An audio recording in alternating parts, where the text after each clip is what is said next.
Fala pessoal, tudo bem com vocês? Matheus Miranda por aqui e hoje eu queria conversar com vocês sobre os custos da minha empresa parada. Então bora lá falar um pouquinho sobre isso. Bom pessoal, o que mais está acontecendo nesse momento é que nossas empresas elas estão paradas no sentido que nós não estamos podendo vender ou não estamos vendendo na mesma quantidade que nós vendíamos anteriormente. E aí você pode estar perguntando, poxa, mas quais são os custos que eu vou manter a minha empresa parada? A minha empresa ela não está vendendo nada, ela não está faturando nada. Quais são os custos? Eu vou falar para você quais são esses custos. A primeira coisa que você precisa identificar são os gastos fixos e variáveis. Gastos fixos é aqueles que não têm variação, que não depende da sua quantidade, da sua volatilidade de venda. Quando eu falo volatilidade, é assim, se eu vendo um celular, esse celular compõe custos na produção desse celular. Então isso é um gasto o quê? Variável, porque ele depende da venda. Já um custo fixo, por exemplo, um aluguel. Se você vender um celular, é o mesmo aluguel. Se você vender 10 mil celulares, é o mesmo aluguel. Então isso é característica de gasto fixo para variável. Então aí vamos entender isso. O primeiro passo, o que você vai fazer? Você vai identificar quais são esses gastos. Eu tenho aluguel, eu tenho despesa com o contador, eu tenho aí já a questão de, por exemplo, energia, internet é uma despesa fixa. Você vai elencar essas despesas fixas e vai evidenciá-las. Evidenciá-las em que sentido? Eu posso negociá-las? Essas despesas eu posso negociá-las? E aí você vai fazer isso que eu estou mencionando para você. Um outro passo para você entender quais são os custos, poxa Matheus, mas e os tributos? Depende da empresa que você está. Quando eu falo depende da empresa, é qual o regime. Então o que você vai fazer? Você vai mandar uma mensagem para o seu contador, vai falar assim, ô contador, qual regime a minha empresa está?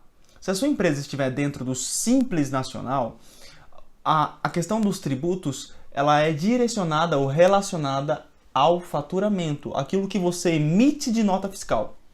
Mas, Matheus, como a minha empresa está parada, eu não estou emitindo nota fiscal. Então, aquele chamado DAS, que é o Documento de Arrecadação Simplificado, ele não vai existir nesse momento.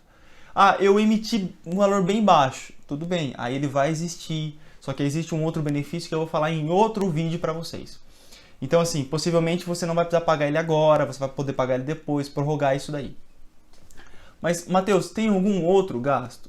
Tem. Você tem funcionário? Se você tem funcionário, você vai ter que entender também as medidas que o governo lançou em relação ao período de garantia de emprego, que nós estamos chamando, que é onde o governo lançou medidas provisórias para ter a manutenção desses empregos, onde ele vai arcar com alguns custos para que você mantenha o seu funcionário.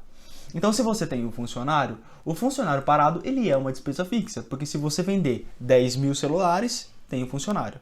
Se você vender um celular, tem um funcionário.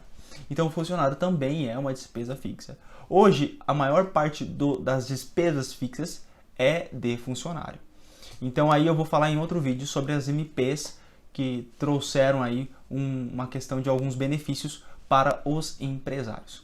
Por que eu estou dizendo isso? Então, se você não tem funcionário, se você não está emitindo nota fiscal, a única despesa fixa que você vai ter são essas que eu te disse. Aluguel, internet, o próprio contador que você pode negociar, entre outras despesas. Então, entenda o conceito de despesa fixa para que você passe esse momento com algo a mais.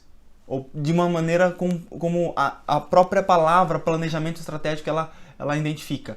O que é planejamento estratégico? É antecipar acontecimentos futuros. Então, antecipe isso, negocie e veja realmente quais são as despesas fixas, variáveis e aquelas que você pode negociar e as que não tem nenhum tipo de negociação, beleza? Espero que esse vídeo tenha ajudado você, curta o nosso canal, deixa um like ali, se não ficou legal o vídeo, comenta, eu adoro feedback, eu acho que o feedback é importante para o nosso crescimento. Se o áudio não saiu tão legal, se o vídeo não ficou tão legal, é importante você comentar, eu não tenho problema nenhum com crítica, beleza? Então um forte abraço para você e que Deus abençoe você e sua família.